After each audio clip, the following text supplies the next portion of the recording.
Listen carefully. Your emotions are not the problem. Your lack of control is. Every reaction, every excuse, every moment you lose focus is costing you power, respect, and progress. This audiobook is not here to comfort you. It is here to train you. In the next 60 days, you will either master your emotional discipline or remain controlled by impulses, moods, and external noise. Calm is not passive. Discipline is not optional. Control is trained. If you stay, you will learn the system to become emotionally unshakable, regardless of pressure, people, or pain. Chapter 1. Emotional weakness is a learned habit. Let's start by killing a lie you've been carrying for years. You were not born emotionally weak. You were trained to be that way. That's the key. Most people believe their reactions are part of their personality. I'm just emotional. I've always been like this. That's just how I am. No, that is conditioning. That is repetition. That is habit. And anything that was trained into you can be trained out of you. You have a choice. Every emotional reaction you display today was rehearsed yesterday, and the day before that, and the day before that. You reacted once, then again, and your nervous system learned this is how we respond. You weren't cursed. You were programmed. Think about it. When someone disrespects you and your chest tightens, your jaw locks, your mind races, that didn't come from nowhere. That response was practiced. You practiced anger. You practiced defensiveness. You practiced explaining yourself. You practiced losing control. You have a choice. High-pressure professionals understand this even if they don't say it out loud. Surgeons don't panic when blood spills. Pilots don't scream when alarms sound. Special operators don't freeze when chaos erupts, not because they are special, but because they were trained under pressure repeatedly. Calm is not a personality trait. Calm is a trained response. That's the key. Look closely at people who stay composed when everything is falling apart. They weren't born calm. They were exposed to stress again and again until their system stopped overreacting. They learned to slow down internally while everything sped up externally. Meanwhile, most people do the opposite. They rehearse emotional weakness daily. They replay insults in their head. They narrate their pain. They justify their reactions. They tell themselves stories about why they had to react. And every time they do that, they reinforce the habit. You have a choice. Here's the brutal truth. Emotional weakness feels natural only because you've practiced it longer than discipline. That's it. No mystery, no diagnosis, no excuse. It's not about sensitivity. It's not about trauma. It's not about temperament. It's about training. That's the key. When a child falls and everyone panics, the child panics. When a child falls and everyone stays calm, the child learns calm. From the beginning, reactions are copied, then reinforced, then defended, and eventually protected. People protect their emotional weakness like it's their identity. They defend their reactions. They explain them. They want permission to stay reactive. You don't need their permission. You don't need anyone to validate your emotions to outgrow them. You don't need a dramatic backstory. You need awareness and repetition, nothing more. Here's where transformation starts. From today forward, you stop labeling your reactions as who you are. You start labeling them as what you were trained to do. That single shift removes shame and removes excuses at the same time. You were trained to react. Now you will train to remain still. Say it again. You were trained to react. Now you will train to remain still. That's the key. Let's make this practical. For the next few days, don't try to control your emotions. Just notice them. When something triggers you, don't suppress it. Don't express it. Observe it like a scientist. Notice where it appears in the body. Notice how fast it rises. Notice how quickly the mind starts talking. This is not weakness. This is data. You have a choice. Every time you observe instead of react, you interrupt the old training. You create a pause, and in that pause, a new habit begins forming. Most people never pause. They go stimulus, reaction, justification, over and over again. you're going to do something different. Stimulus, pause, choice. That pause is everything. That's the key. And don't expect this to feel comfortable. It won't. Your nervous system will resist. It will demand release. It will say, do something, say something, react. That discomfort is proof you're retraining the system. High performers expect discomfort. That's why they grow. Average people avoid it. That's why they stay stuck. You have a choice. Another instruction. Stop replaying emotional events in your head. This is critical. Mental replay is emotional practice. Every time you relive the moment, your body reacts again. You are literally training the habit deeper. Instead, cut it off. Say, not useful. Return to the present. Breathe. It's not about denial. It's about discipline. That's the key. You'll notice something powerful when you stop feeding reactions. They weaken, they shorten, they lose intensity. Not because you fought them, but because you stopped rehearsing them. What you don't practice fades. Say it. What you don't practice fades. You were trained to react. Now you will train to remain still. This chapter is not about becoming emotionless. It's about becoming uncontrolled by emotion. There's a difference. Emotion can exist. Reaction is optional. You have a choice. And this choice is available in every interaction, every message, every delay, every insult, every inconvenience. Most people hand over control automatically. You're here to take it back, one repetition at a time. Because emotional discipline is not built in one decision. It's built in hundreds of small refusals to react. That's the key. By the end of this book, calm will feel natural, not because you were born that way, but because you trained it into yourself. You were trained to react. Now you will train to remain still. You've learned how emotional weakness begins. Now it's time to learn how power is protected. You've interrupted the habit. Now let's sharpen the skill. Chapter 2. Stop reacting. Start observing. Most people lose their power in the first 2 seconds. 2 seconds. That's all it takes. Something happens. A comment, a delay, a look, a message, and instantly reaction. Tone changes, breathing changes, mind starts racing. Control is gone. That's the key. Reaction is automatic. Observation is trained. And the moment you learn to observe instead of react, everything changes. You have a choice. Right now, your mind believes reacting is necessary. It feels urgent. It feels justified. It feels like survival. But that's conditioning talking, not truth. Reaction is not action. Reaction is surrender. When you react, you hand control to whatever triggered you, a person, a situation, a memory. You are no longer deciding. You are responding. That's weakness. Observation, on the other hand, puts you back in the position of authority. When you observe, you are above the emotion instead of inside it. That's the key. High-level performers understand this deeply. Watch experienced negotiators, elite leaders, calm professionals under pressure. They don't rush to respond. They pause. They watch. They let the moment reveal itself. Silence is not confusion. Silence is data collection. You have a choice. Most people speak to relieve tension. They react to discharge emotion. They respond to feel better, not to be effective. You're training to do the opposite. When emotion rises, your job is not to express it. Your job is to study it.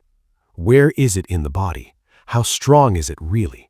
What story is the mind trying to tell? That's the key. Here's a hard truth. Emotions lose power when they are observed clearly. They thrive in unconsciousness. They weaken in awareness. That's why this chapter matters so much. Observation is the foundation of emotional discipline. Without it, everything else fails. You have a choice. Let's make this practical. From now on, every time you feel triggered, you delay your response by just a few seconds. Not minutes, not hours, seconds. 3 slow breaths. That's it. Not to calm down, not to feel better, but to create space. That space breaks the old pattern. Stimulus, reaction, becomes stimulus, observation, choice. That pause is power. That's the key. Your mind will fight this. It will say, if you don't respond now, you lose. That's a lie learned from insecurity. Real power is never rushed. Urgency is emotional. Authority is calm. You don't need their permission to pause internally. You don't need to explain your silence. You don't owe anyone an immediate reaction. Say it. You don't need their permission. Most people confuse speed with strength. They think quick responses show confidence. In reality, impulsive responses expose lack of control. The calmest person in the room sets the pace. That's the key. Another instruction. Stop narrating your emotions internally. Most people don't just feel emotions, they talk them into existence. I can't believe this. This always happens to me. They crossed the line. That internal narration fuels the fire. It turns a small emotional spark into a full reaction. Observation is silent. When emotion arises, reduce language. Fewer words, less story, more sensation. Pressure in chest, heat in face, tight jaw. That's it. No meaning, no judgment, no drama. You have a choice. The moment you stop narrating, the emotion begins to dissolve, because emotions are maintained by interpretation. Remove the story, the intensity drops. That's the key. This is why meditation, training, and discipline practices all emphasize awareness, not positivity, not affirmations, awareness. Awareness interrupts habit. And remember this, reacting feels powerful in the moment, but weak afterward. Observation feels uncomfortable in the moment, but powerful afterward. Discipline always feels wrong before it feels right. You have a choice. Let's talk about real-world application. Someone disrespects you. The old you reacts, defends, explains, attacks, withdraws. The trained you observes. You notice the urge, you let it pass. You respond later, or not at all. That silence does something profound. It unsettles the other person. It stabilizes you. It reinforces self-control. That's the key. Another example, stress at work, deadlines, pressure, expectations. Most people spiral internally before anything actually goes wrong. They react to imagined futures. Observation pulls you back to now. What is actually required right now? What is the next disciplined action? Not how you feel, not what you fear, just the next step. It's not about emotion, it's about execution. Say it. It's not about emotion, it's about discipline. You don't need their permission to slow down internally while the world rushes. You don't need approval to become harder to shake. And don't misunderstand this. Observation does not mean suppression. You're not pushing emotions away. You're letting them pass through without taking control. Waves rise, waves fall. You remain standing. That's the key. At first, you'll fail. You'll react before you remember. That's normal. Don't judge it. Notice it. Awareness after the reaction is still progress. Each time you notice, the gap grows. Reaction weakens. Observation strengthens. You were trained to react. Now you are training to remain still. Say it again. You were trained to react. Now you are training to remain still. This chapter is about reclaiming your internal position, from victim of triggers to observer of impulses, from automatic to intentional. Because once you can observe, you can choose. And once you can choose, you can discipline yourself. You've learned how to stop losing power in the first 2 seconds. Now it's time to build something stronger than emotion. You paused the reaction. Now you must condition the system itself. Chapter 3. Your nervous system must be reconditioned. If you think emotional control is only mental, you've already lost. That's the key. Your mind reacts after your body does. Your nervous system fires first. Your thoughts come later. So if you try to think your way into calm while your body is panicking, you're fighting the wrong battle. You have a choice. Most people live in a constantly activated nervous system. Tight shoulders, shallow breathing, restless attention. They call this normal. It isn't. It's trained tension. And trained tension produces trained reactions. That's the key. High-pressure professionals don't start with thoughts. They start with physiology. They slow the body, and the mind follows. Calm is not an idea. Calm is a physical state. Say it. Calm is a physical state. You were trained into reactivity through repeated stress without recovery. Deadlines, screens, noise, social pressure. Your body learned to stay alert even when there's no real danger. Now you will train it back. You were trained to react. Now you will train to remain still. You have a choice. Here's the first instruction. Fix your breathing. Under stress, breathing becomes fast and shallow. That signals danger to the nervous system, even if none exists. The body responds exactly as trained. So you reverse it. Slow inhale through the nose, long exhale through the mouth. Longer exhale than inhale. That's the key. The exhale tells the body it's safe. Safety shuts down panic. Panic shuts down discipline. This is not relaxation, this is control.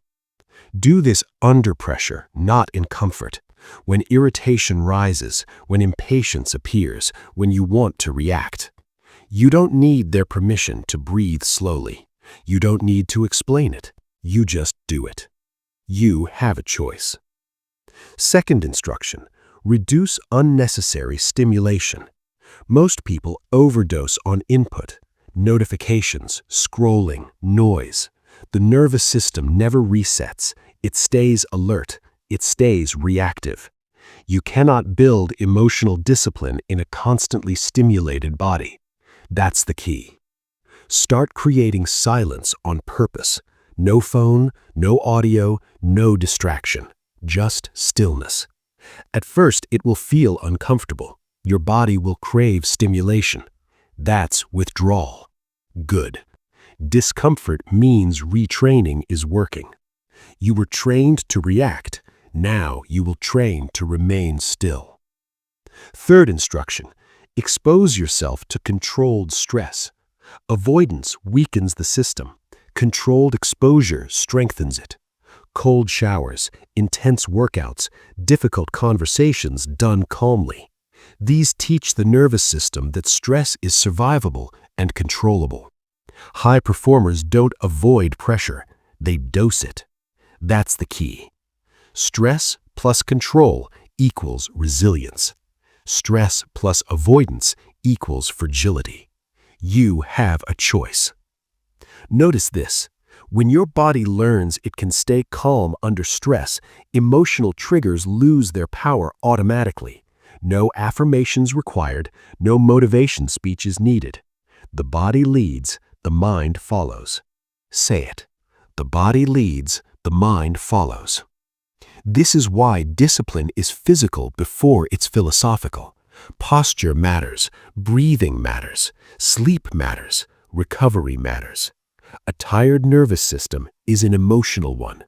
That's the key. Another rule, stop reacting while tense. If your body is tight, your decisions will be poor.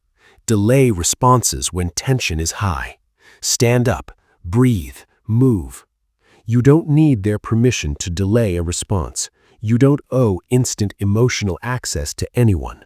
Control first, response later. You have a choice. Most people wait for calm to arrive. Disciplined people create it. And every time you bring your body back to regulation, you reinforce a new pattern. Reaction weakens, control strengthens. You were trained to react. Now you will train to remain still. This chapter is about building calm at the source, not managing symptoms, not fighting thoughts, reconditioning the system itself. Because once your nervous system is steady, emotional discipline becomes your default, not your effort. You stabilize the reaction, you retrained the body. Now it's time to remove the crutch most people depend on. Chapter 4. Discipline is stronger than motivation. Motivation is unreliable. That's the key. It shows up when it wants. It disappears when you need it most. And if you build your life around it, you will collapse the moment it leaves. You have a choice. Most people wait to feel ready. They wait to feel confident. They wait to feel motivated. And while they wait, nothing changes. Discipline doesn't wait. Discipline acts. Say it. Discipline acts. High performers understand this early. They don't ask, "Do I feel like it?" They ask, "What is required?" And then they execute, emotion or no emotion. That's the key. Motivation is emotional. Discipline is structural. Motivation depends on mood. Discipline depends on rules. And rules don't negotiate. You were trained to react. Now you will train to remain still. Let's be clear about something. Motivation feels good. That's why people love it. It gives a temporary sense of power without demanding consistency. Discipline feels neutral, sometimes uncomfortable, sometimes boring. That's why it works. You have a choice. If you only act when motivated, you are still controlled by emotion. If you act regardless of how you feel, you are free. It's not about inspiration, it's about instruction. That's the key. Here's the practical shift you must make. Remove emotion from decision-making. Decisions are made once, actions are repeated daily. You don't wake up and decide again, you follow the rule. Workout time, you train. Focus time, you focus. Rest time, you rest. No debate, no negotiation. You don't need their permission to live this way. You don't need external validation. You don't need to explain your discipline to undisciplined people. Say it. You don't need their permission. Most people burn energy deciding. Disciplined people conserve energy by eliminating choice. That's the key. Another truth is motivation follows action, not the other way around. When you act consistently, confidence grows. When confidence grows, motivation appears. But by then, you don't need it. You have a choice. This is why routines matter. Routines remove emotion. They turn discipline into automation. The same wake-up time, the same work block, the same training window. Not because you're rigid, but because you're efficient. Structure creates freedom. That's the key. Now understand this. Discipline is strongest on the days you least want it. Those are the days that matter. Anyone can act on a good day. Only disciplined people act on bad ones. Bad mood? Act anyway. Low energy? Scale, don't stop. Doubt? Execute regardless. It's not about intensity, it's about consistency. Say it. It's not about intensity, it's about discipline. Most people quit because they treat discipline as punishment. It isn't. Discipline is self-respect in action. Every time you keep a promise to yourself, trust grows. And once you trust yourself, emotional weakness loses its grip. You have a choice. Stop using motivation as an excuse to delay. Stop waiting for the feeling to arrive. Feelings follow behavior, not commands. You don't need to feel strong to act strong. Acting strong builds strength. That's the key. And notice this: disciplined action quiets the mind. When you know what you must do and you do it, there is no internal argument. No chaos, no noise, no drama. Just execution. You were trained to react. Now you will train to remain still. This chapter is about replacing emotional dependency with structure, about building a life that runs on systems, not moods. Because emotional discipline isn't sustained by inspiration, it's sustained by rules you follow even when no one is watching. You removed motivation as a crutch. Now it's time to remove another weakness. Chapter 5. Silence is a psychological weapon. Most people talk too much. That's the key. They explain themselves. They defend their choices. They justify their emotions. And every word they add gives away power. You have a choice. Silence is not weakness. Silence is control. When you speak less, you reveal less. When you reveal less, you cannot be manipulated. High-level performers understand this instinctively. They don't rush to fill space. They don't argue emotionally. They let others expose themselves. That's the key. Talking is often emotional discharge. People speak to release tension, not to communicate effectively. The moment you feel the urge to explain, that's usually the moment you should stay quiet. Say it. The urge to explain is a warning sign. You were trained to react. Now you will train to remain still. Most people confuse silence with fear. In reality, silence requires confidence. It takes strength to hold your ground without words. You don't need their permission to be silent. You don't need to clarify every misunderstanding. You don't need to respond to every provocation. That's the key. Let's be practical. When someone challenges you, your instinct is to defend, to correct, to justify. But justification puts you on trial, and when you're on trial, you've already lost authority. Silence refuses the frame. You have a choice. Silence forces others to sit with their own words. It creates psychological pressure without aggression. It shifts control to you. That's why silence is uncomfortable for them and powerful for you. Another instruction: stop oversharing your plans. The more you talk about what you're going to do, the less pressure you feel to actually do it. Talking replaces execution. Results speak louder than explanations. Say it. Results speak louder than explanations. That's the key. Notice how disciplined people communicate. Short sentences, clear boundaries, no emotional storytelling. They speak when there is purpose and stop when there isn't. Silence sharpens focus. Silence preserves energy. Silence keeps emotions from spilling outward. You have a choice. This doesn't mean you become cold or rude. It means you become intentional. You speak from stability, not impulse. When emotion rises, reduce output. When pressure increases, increase silence. That rule alone will save you from countless mistakes. You were trained to react. Now you will train to remain still. Another truth: silence protects your inner world. Not everyone deserves access to your thoughts, doubts, or plans.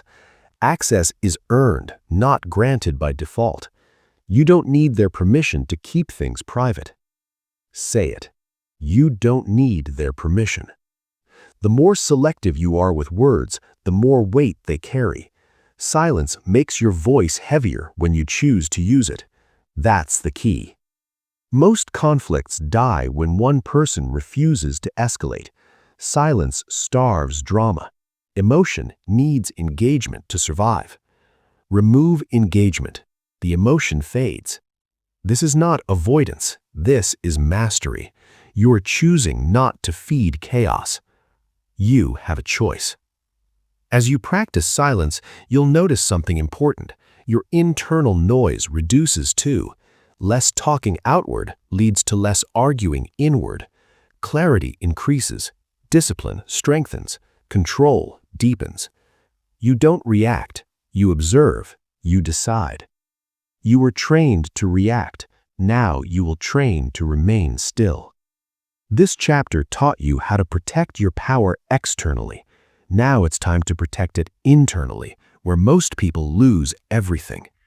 You mastered silence with others. Now let's master attachment to outcomes. Chapter 6. Detach from outcomes to control performance. Attachment is pressure. That's the key. The more you cling to an outcome, the more emotional weight you place on every step. And under weight, performance suffers. You have a choice. Most people think caring more improves results. In reality, caring too much creates tension. Tension creates mistakes. Mistakes create emotional reactions. Detachment is not indifference. Detachment is clarity. Say it. Detachment is clarity. High performers focus on execution, not results. Athletes don't think about the scoreboard mid-play. Surgeons don't think about reputation during surgery. They focus on the next precise action. That's the key. Outcomes are delayed feedback. Process is immediate control. If you tie your emotions to outcomes, you surrender control to time and chance. If you tie your discipline to process, you stay grounded. You have a choice. Here's the practical rule. Obsess over inputs, release outputs. Your effort, your preparation, your behavior. That's all you control. The rest is noise. You don't need their permission to let go of outcomes. You don't need validation to stay focused on the work. Say it. You don't need their permission. Most emotional reactions come from imagined futures. Fear of losing, fear of failing, fear of judgment.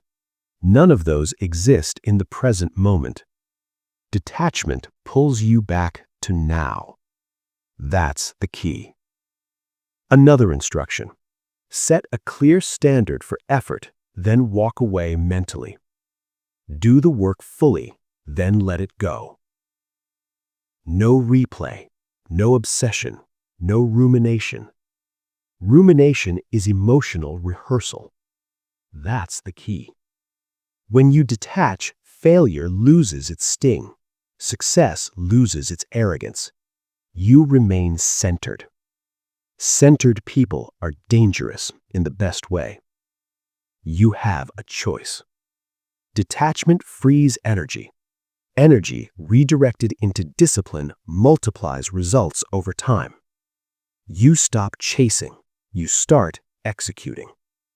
You don't react to outcomes. You respond to reality. You were trained to react. Now you will train to remain still. You've learned how to remove pressure from performance.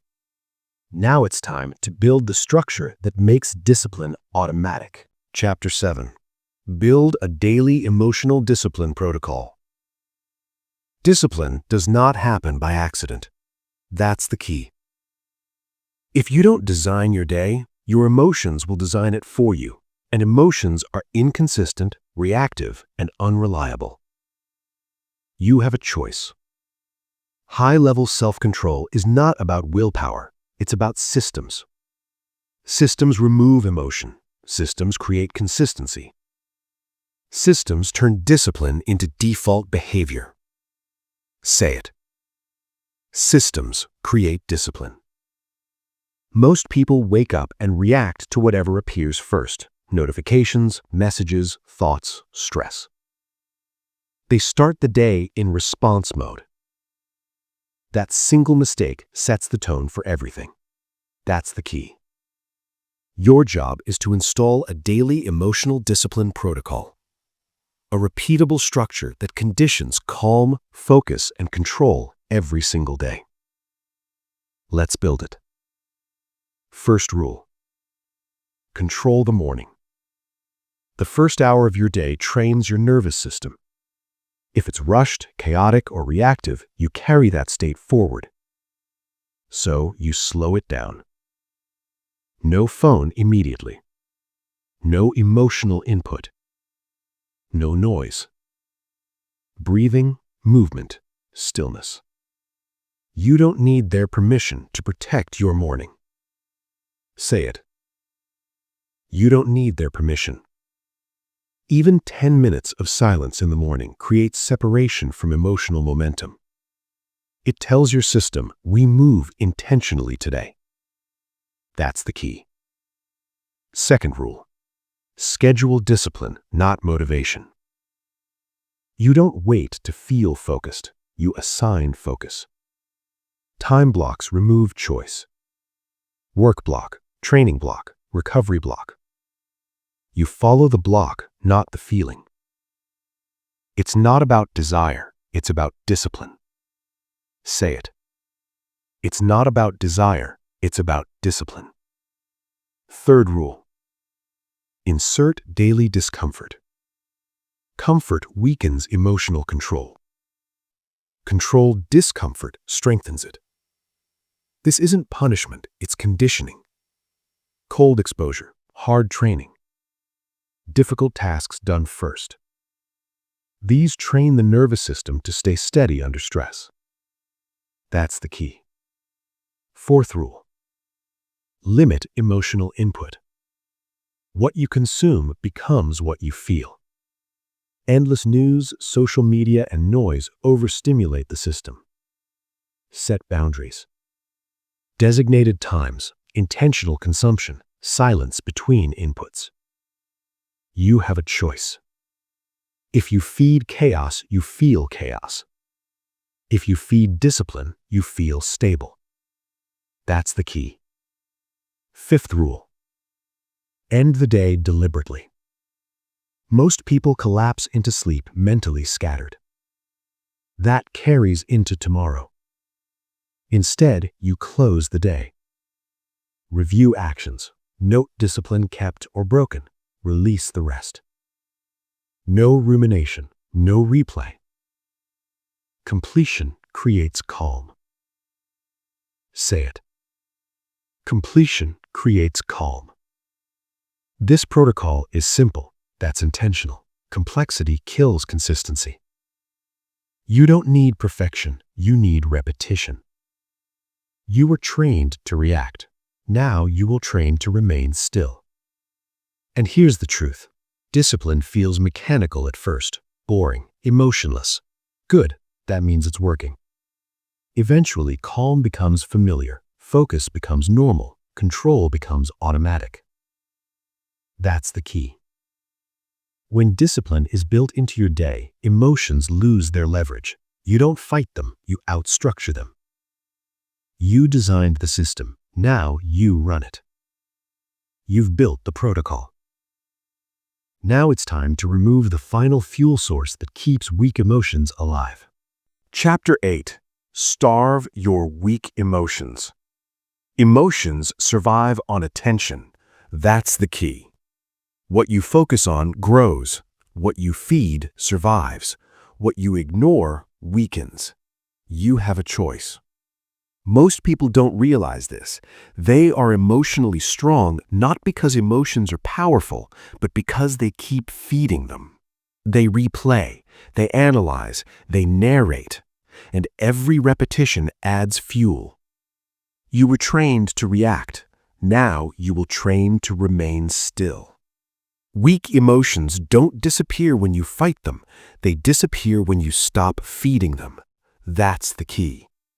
Let's be precise. Anger feeds on justification. Fear feeds on imagination. Anxiety feeds on anticipation. Insecurity feeds on comparison. Remove the fuel, the emotion starves. Say it. Remove the fuel, the emotion starves. Most people think suppressing emotion is the solution. It isn't. Suppression creates pressure. Pressure explodes later. Starvation is different. Starvation is non-engagement. You feel the emotion. You do not analyze it. You do not explain it. You do not act from it.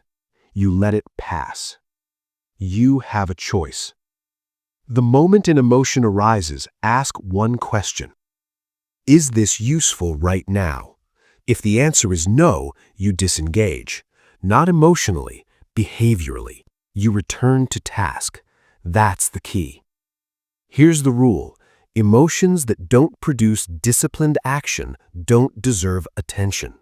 Read that again. Emotions that don't produce disciplined action don't deserve attention. Most people sit with emotions to process them. What they're really doing is rehearsing them. Processing without structure becomes rumination. Rumination is emotional training. That's the key. Another instruction. Stop self-talk that centers emotion. Replace it with command-based language.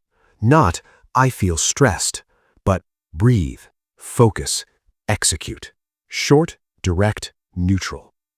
You don't need their permission to speak to yourself with authority. Say it. You don't need their permission. Weak emotions thrive in comfort and attention. Strong discipline thrives in action and structure. So when emotion rises, move the body, engage in effort, do something physical or purposeful. Motion interrupts emotion. That's the key. You'll notice resistance. The mind will say, but this feeling is important. Sometimes it is. Often it isn't. Discipline decides, not impulse. You have a choice. Over time, emotions learn that they no longer control behavior. And when emotions lose control, they lose intensity. This is conditioning. You were trained to react. Now you will train to remain still. Another truth, comparison feeds insecurity faster than anything else. Watching others constantly trains dissatisfaction. Reduce comparison input, reduce insecurity output. Simple, effective. That's the key. Starvation requires consistency. Feed an emotion once and it survives longer. Ignore it repeatedly and it fades, just like discipline. What you feed grows. What you starve shrinks. Say it. What you feed grows. What you starve shrinks. This chapter is about reclaiming attention, about deciding where your energy goes, about refusing to nourish states that weaken you. You don't fight weakness, you deprive it. You mastered starvation. Now it's time to face the final test of discipline, the moment when it actually matters. Chapter 9.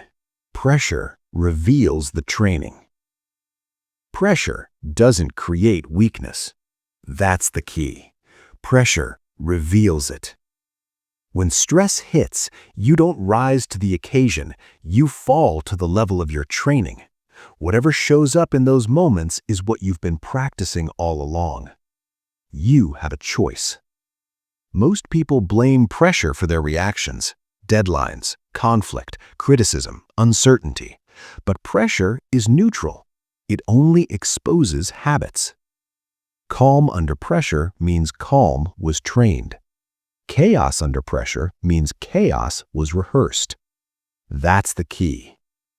High performers expect pressure. They don't fear it. They use it as confirmation of preparation. Pressure is the exam. Training is the answer key. Say it. Pressure is the exam. Training is the answer key. When emotions spike during stress, that's information, not failure.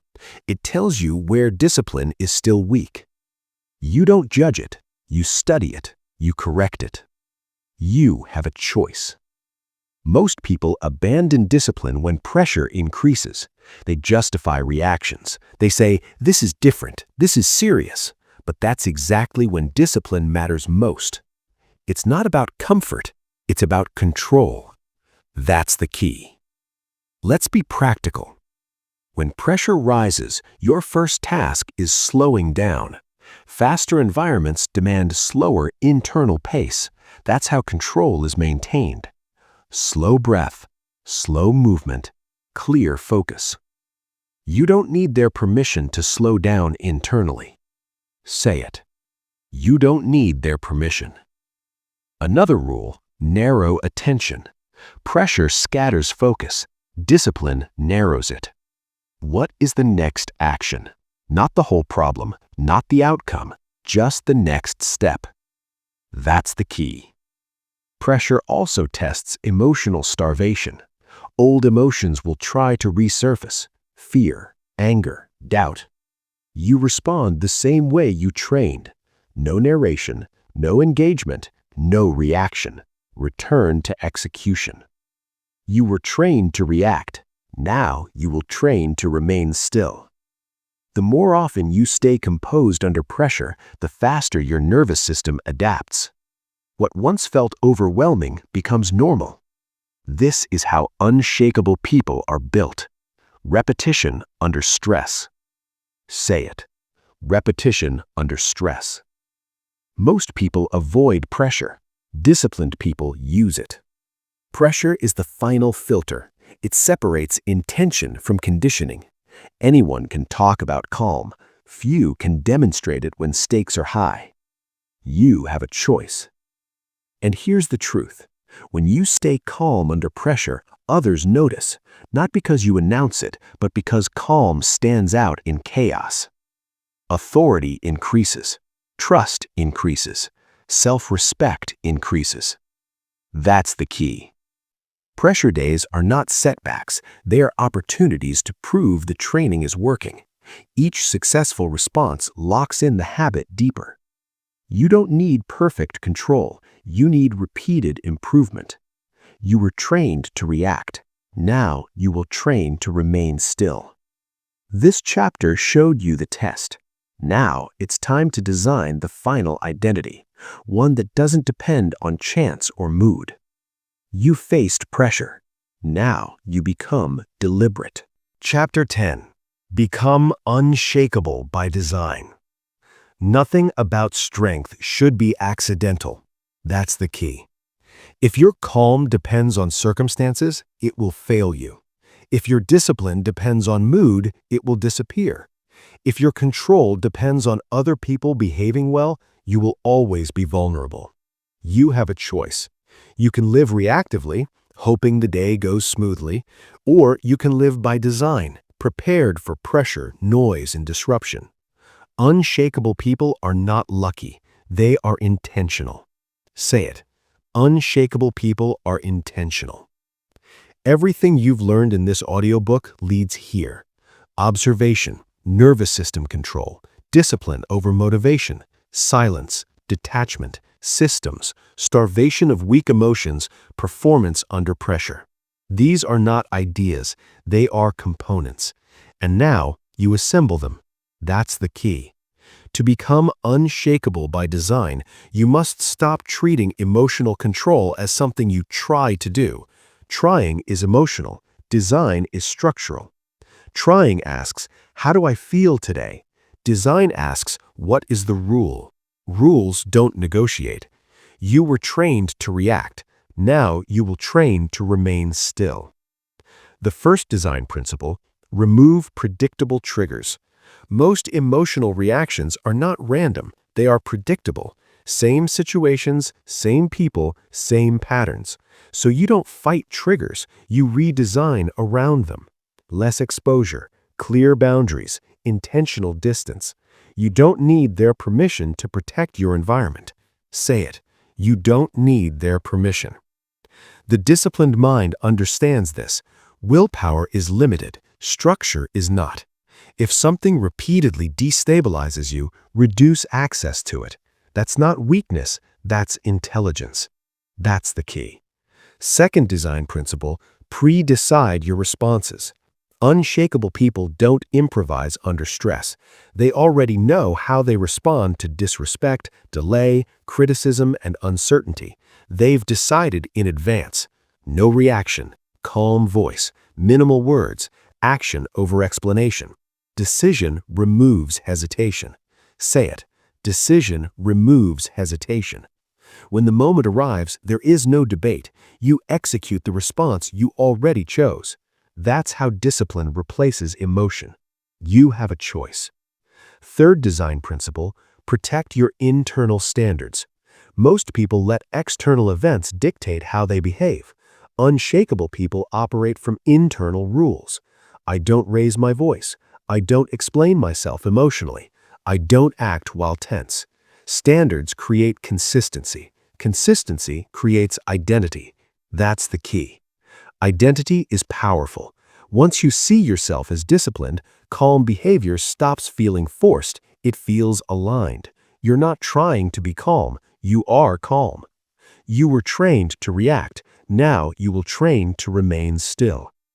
Fourth design principle, build recovery into your life. An exhausted system cannot stay disciplined. Sleep, stillness, solitude, these are not luxuries, they are requirements. Burnout creates emotional leaks. Unshakable people protect recovery aggressively. That's the key. You don't earn rest by breaking yourself, you earn rest by living sustainably. Another truth, you don't need to prove you're disciplined. Discipline that seeks validation is already compromised. You don't announce it, you demonstrate it. Say it, you demonstrate it. Now understand this clearly. Emotional discipline is not about becoming cold, it's about becoming stable. Stability allows empathy without weakness, calm without passivity, strength without aggression. That balance is rare. That's why it commands respect. You have a choice. At this stage, your goal is not perfection. Your goal is predictability. You want to be predictably calm, predictably disciplined, predictably focused. Predictability is power. That's the key. Life will still test you. People will still provoke you. Pressure will still rise. But now, those moments don't decide who you are. You've already decided. You respond slowly. You speak deliberately. You act consistently. You don't react. You were trained to react. Now you will train to remain still. This is what it means to be unshakable by design. Not emotionless, not detached from life, but anchored. Anchored in rules, anchored in systems, anchored in discipline. When chaos arrives, you don't search for calm. You enter it. That's the key. And now, the challenge. For the next 60 days, you live this system. No shortcuts, no excuses, no emotional negotiations. You observe before reacting. You regulate your body. You act without motivation. You speak less. You detach from outcomes. You follow your protocol. You starve weak emotions. You stay composed under pressure. Every day, you have a choice. Because in 60 days, one of two things will be true. Either you will still be blaming emotions for your behavior, or emotions will no longer control you. And that choice is yours. You've reached the end, but this is not the finish. This is the line that separates who you were from who you are becoming. You now know the truth. Emotional weakness is not fate, it is training, and training can be replaced. You have a choice. Every calm breath you take under pressure rewires you. Every reaction you refuse builds discipline. Every day you follow the system, control becomes automatic. This was never about motivation. It was never about feeling ready. It was about repetition. You were trained to react. Now you will train to remain still. For the next 60 days, you live this code. You observe before you speak. You slow your body when pressure rises. You act without permission. You let results speak. No announcements, no excuses, no emotional negotiations. Because when chaos shows up, and it will, you won't look for strength. You will already be standing in it. The challenge is simple.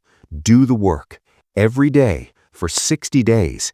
and never let your emotions run your life again.